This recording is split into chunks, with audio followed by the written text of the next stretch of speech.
Hallo meine Lieben! Einige von euch haben sicher schon gemerkt, dass seit einigen Wochen hinter mir, hier, die Cameo 4 stand, die Silhouette Cameo 4.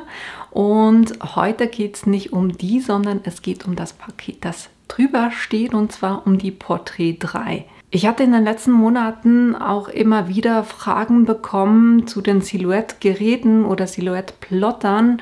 Und ich hatte bis jetzt keinen solchen Plotter und ich dachte mir, es wäre eine gute Idee, da ich schon sehr viel übers Plottern erzähle, dass ich auch so ein Gerät habe, damit ich euch auch die Fragen beantworten kann. Das ist natürlich eines, aber das andere ist auch meine Neugier. Ich möchte natürlich selber auch wissen, wie die Geräte funktionieren, wie gut sie funktionieren, was die Vorteile, Nachteile sind.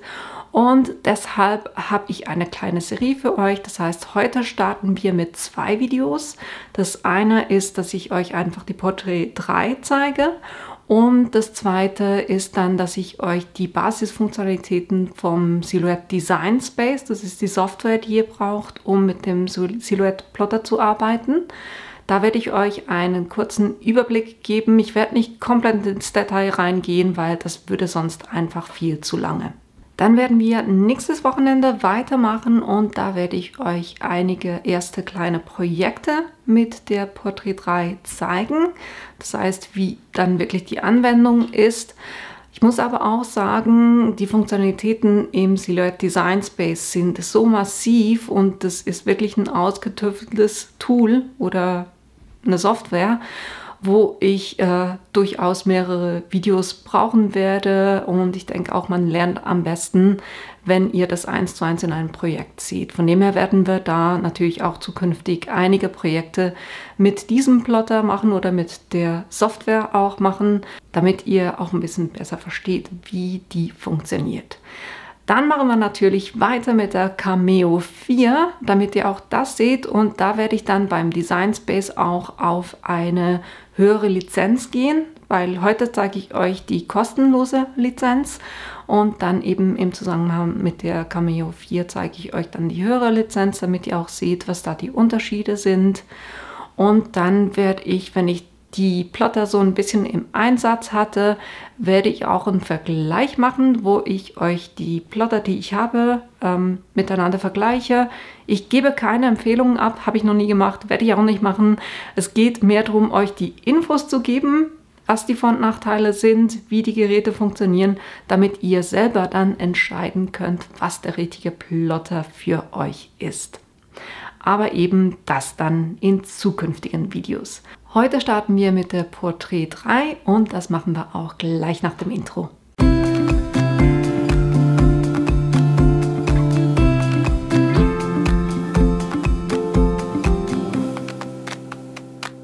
Wenn wir den Plotter auspacken, der kommt hier in dieser Kiste, dann habt ihr eben einerseits das Gerät, dann in der Verpackung drin habt ihr auch die Schneidematte, ihr habt die Infos, wo ihr euch registrieren könnt und die Software herunterladen könnt, eine kleine Info zur Sicherheit.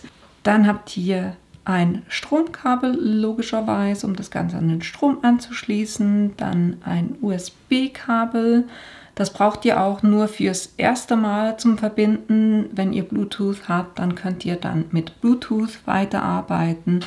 Was auch drin ist, ist das automatische Blade, dann den Adapter für Stifte und dieses Tool zum Einstellen. Wenn ihr ein manuelles Messer habt, dann könnt ihr das hier rüber stülpen und dann so quasi in die eine oder andere Richtung drehen.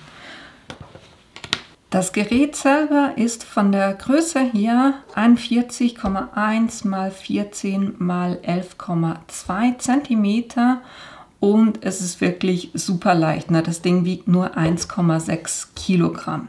Von den Kosten her, was ich jetzt bezahlt habe, dafür waren Schweizer Franken 229, das heißt so irgendwo zwischen 210, 230 solltet ihr eigentlich eine neue Maschine finden. Wenn wir das Gerät dann öffnen, Dann seht ihr auch die Bedienungsknöpfe, nämlich den Ein- und Ausschalter, um die Matte zu laden und entladen, einen Pausenknopf und eben den Bluetooth-Knopf.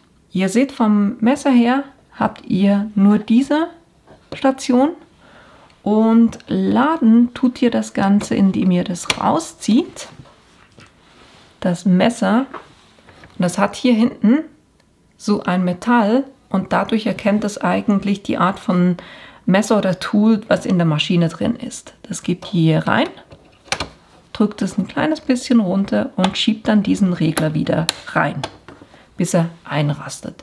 So ladet ihr das Messer. Was ihr auf dem Gerät dann hinten auch noch findet, ist die Seriennummer. Die braucht ihr für die Registrierung und ihr bekommt da auch ein quasi Monatsgratis-Abo mit dazu, soweit ich das verstanden habe. Aber das gucken wir uns dann im zweiten Video gleich an. Und dann habt ihr hier auf der Seite den Stromadapter und eben für den Anschluss für das USB-Kabel, um das zum ersten Mal zu verbinden. Von der Schneidematte her habt ihr eine Größe zur Verfügung von 20,3 x 30,4 für die Schnittbreite und vom Material her der Durchlass durch das Gerät, was hinten auch durchspulen kann, sind 2 mm. Das heißt, das sind eure Einschränkungen von der Schnittgröße und von der Materialbreite. Was aber extrem cool ist bei diesem Gerät, ist, dass ihr ohne die Matte verschiedene Materialien schneiden könnt. Das heißt zum Beispiel Vinylfolie, die hinten so eine Abdeckung hat, die könnt ihr wunderbar auch ohne Schneidematte verwenden.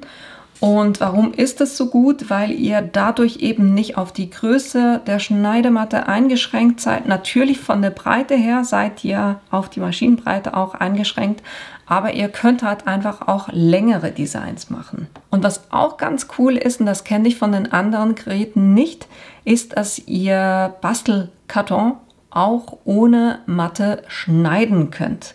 Das ist eine spezielle Art von Schnitt, der ganz kleine Unterteilungen nicht schneidet, so dass euch dann das Papier nicht im Plotter herumfliegt, sondern es bleibt quasi an einem Stück hängen, schneidet es aus und wenn ihr das dann rausnehmt, dann könnt ihr das ganz einfach rauspoppen. Also das ist wirklich eine coole Sache. Gerade so, wenn ihr größere Papiere schneidet, kennt ihr das vielleicht, wenn ihr das versucht von der Matte zu nehmen, dann hat der Bastelkarton halt einfach immer die Tendenz, dass er sich anfängt zu rollen. Und das habt ihr dann hiermit nicht. Natürlich könnt ihr immer noch mit der Matte arbeiten. Ich werde euch ein Projekt zeigen, wo ich was mit Bastelkarton mache. Und da werde ich das größere Stück werde ich ohne Matte machen und die kleineren Stücke mache ich dann mit der Matte. Wenn ihr wissen wollt, welche Tools ihr mit der Maschine verwenden könnt, da gibt es auch eine Seite, die verlinke ich euch unten auf Silhouette America, wo ihr eine Übersicht habt, wo ihr seht hier, welche Maschinen mit welchen Tools arbeiten. Und wir haben hier Typ B, die Portrait 3.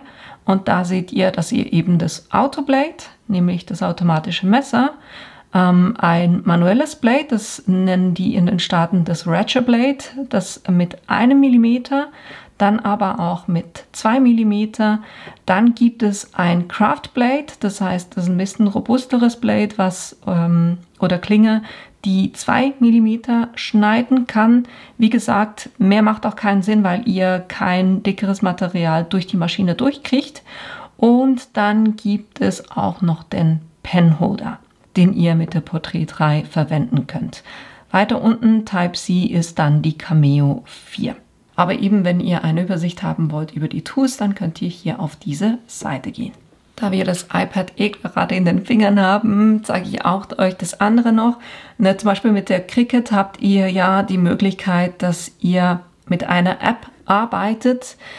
Die Möglichkeit habt ihr bei Silhouette nicht in dem Stil. Also ihr könnt es gibt eine App, die heißt Silhouette Go. Die findet ihr auch eben im App Store. Aber dort designt ihr eigentlich keine Sachen, sondern ihr greift mehr auf Sachen, die ihr vorbereitet habt, zu. Und dann könnt ihr da höchstens noch Größe definieren, solche Sachen. Und dann das Ganze eben an die Maschine übergeben. Es ist eigentlich mehr dafür gedacht. Das heißt, wenn ihr schon was vorbereitet habt oder irgendwie so ich habe kürzlich eine Tasse gemacht, ich will noch eine zweite davon haben, okay, ich weiß, ich habe das Design gespeichert, kann ich das nur kurz ausplotten und das dann an die Portrait übergeben. Dafür kann ich die App nutzen, aber eben nicht, um Designs selber zu erstellen. Jetzt fragt ihr euch sicher auch, was kann ich denn damit alles machen? Also die ganz normalen Sachen, wie ihr mit vielen anderen Plotter auch machen könnt. Zum Beispiel Flexfolie oder Textilfolie schneiden. Ihr könnt Bastelkarton schneiden, perforieren. Ihr könnt Vinylfolie schneiden. Ihr könnt mit Stiften arbeiten. Dafür habt ihr eben diesen Stiftehalter und auch der hat hinten dieses Magnet oder diese Plakette quasi, damit das Gerät dann erkennt, dass im Moment der Stiftehalter drin ist und nicht das Blade. Was ich mir persönlich noch dazu gekauft habe, ist diese Pix-Scan-Matte, weil mit der Portrait könnt ihr einen Print and Cut machen. Das heißt, ihr könnt etwas ausdrucken und dann entsprechend ausschneiden, zum Beispiel eben Sticker. Aber ich wurde auch immer wieder gefragt, kann ich zum Beispiel auch, wenn ich was gestempelt habe, das einscannen und dann um das Motiv herum das ausplotten. Bis jetzt war das nur so mit einem Hack möglich, aber mit der Pix-Scan-Matte, da könnt ihr das scannen und dann schneiden lassen. Aber da werde ich euch auf jeden Fall ein separates Video dazu machen, weil das ist natürlich dann auch ein Vorteil zum Beispiel gegenüber einer Cricut Joy, die eben keinen Scanner hat. Das könnt ihr hier mit der Pix-Scan-Matte machen. Und das ist eigentlich auch schon im Großen und Ganzen, was ich zur Maschine sagen wollte. Und wir gucken jetzt uns dann im zweiten Video auch noch an, wie ihr eben die Maschine registrieren könnt, wie ihr die Software herunterladen könnt und wie ihr dann mit der Software auch arbeiten könnt. Wenn ihr irgendwelche Fragen habt, gebt mir die unten in die Kommentare rein. Ich versuche die so gut wie möglich zu beantworten. Und ja, eben wie gesagt, ich werde euch natürlich auch diverse Videos machen, wo ich euch das Gerät dann auch im Einsatz zeige. Aber das war schon mal zur Portrait 3. Ich hoffe, ihr bleibt dran und guckt euch das andere Video noch an. Die es nicht interessiert, danke ich dafür, dass ihr reingeguckt habt. Und ich hoffe, ich sehe euch in einem meiner nächsten Videos wieder. Bis bald!